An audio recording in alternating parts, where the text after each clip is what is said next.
I do not think that this had anything to do with coaching. I do not think that this had anything to do with me actually hiring somebody to do my nutrition, nor do I think Adam genuinely actually wants. Hi my loves, welcome back to my channel.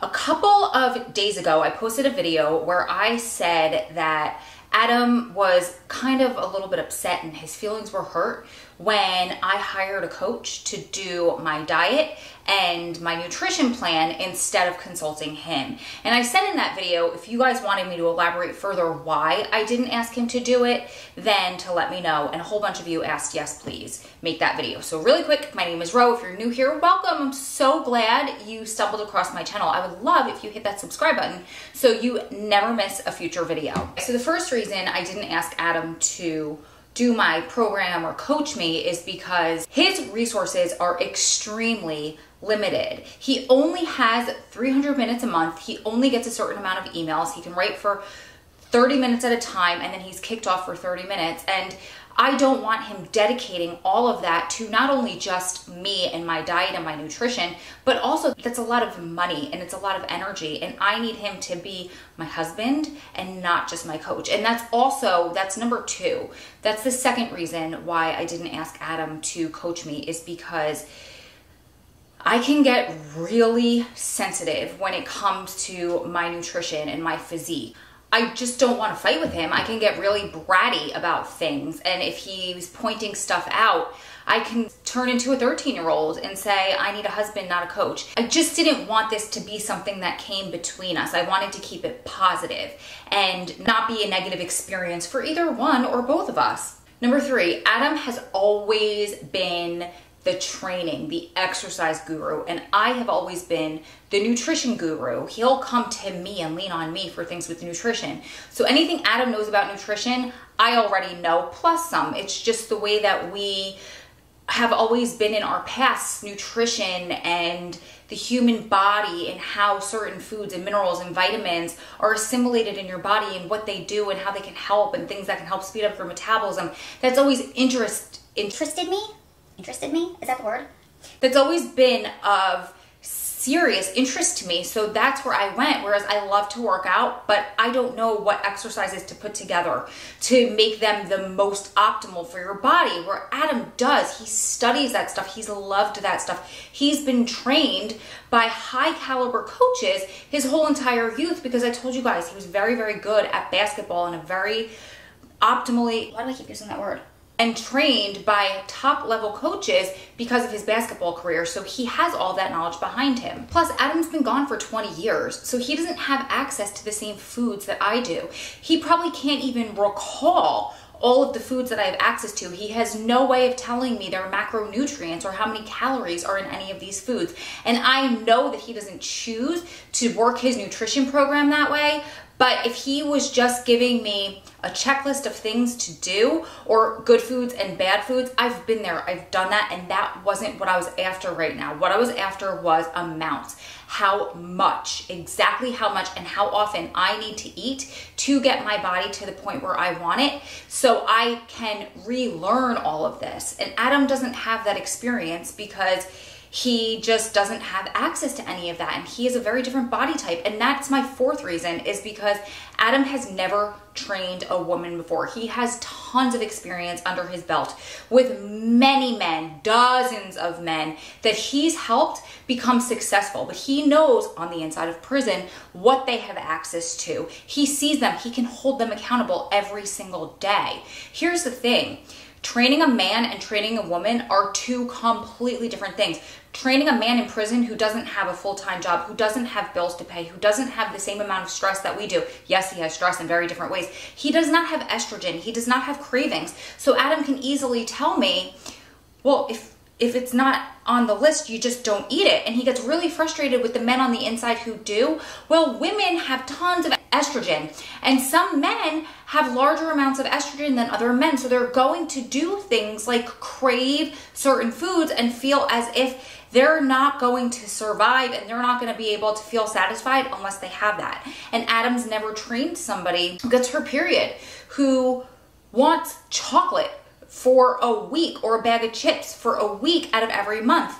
And yes, I have hired somebody who's not going to allow me to do that, but he has dozens and dozens and dozens of figure competitors, fitness competitors, female bodybuilders, and lifestyle coaches, all female, and he does train men as well. But he has a rap sheet of females that he has very successfully trained to the point where they feel like they've reached their goals or they get on stage as a goal. So I am more than willing to have Adam learn that on me when he's here and he can see me and assess me, and I'm already at a point where I feel comfortable with myself.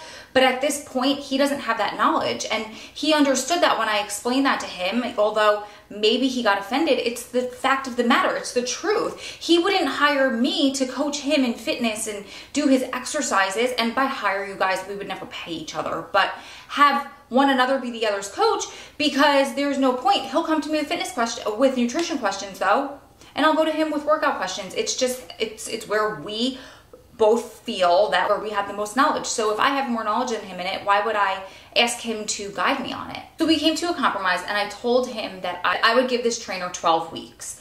And then from there, I would allow Adam to practice on me and coach me. And we came to this compromise. But he has to understand that there's times where our interactions are limited. For example, right now he's on lockdown. He's been on lockdown for over a week. This lockdown can go on for another week, and it could go on for another month. He could be transferred and out of touch for 3 weeks, for a month. And that sucks, but I can't be relying and waiting for a coach who I can't contact, because if I have a question, I'm not going to sit and put everything on hold, because what happens with somebody like me who has an all or none personality is, if I can't contact my coach for 3 weeks, then I'm going to say, well, then I have 3 weeks to cheat.